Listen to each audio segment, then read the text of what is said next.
100 আসনে প্রার্থী দিচ্ছে এনসিপি। সাবেক রাষ্ট্রপতি আব্দুল হামিদের শ্যালক জামায়াতের প্রার্থী। খালেদা জিয়া কথা বলছেন, তবে সংকট কাটেনি এখনো। চট্টগ্রাম কক্সবাজার মহাসড়কের একাধিক স্থানে অবরোধ।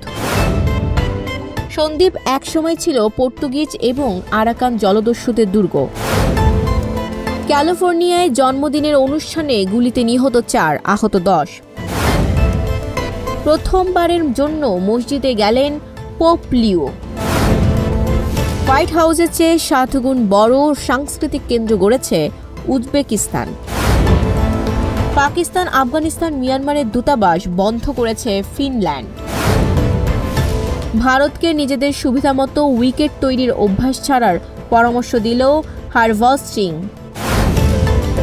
আইপিএল ছেড়ে পিএসএল-এ নাম লেখালেন ডু প্লেসিস। শুভ ঐশীর অন্তরঙ্গ মুহূর্তের ছবি ভাইরাল। ঢাকার বাইরে ছড়িয়ে পড়েছে ফিল্ম ইন্ডাস্ট্রি।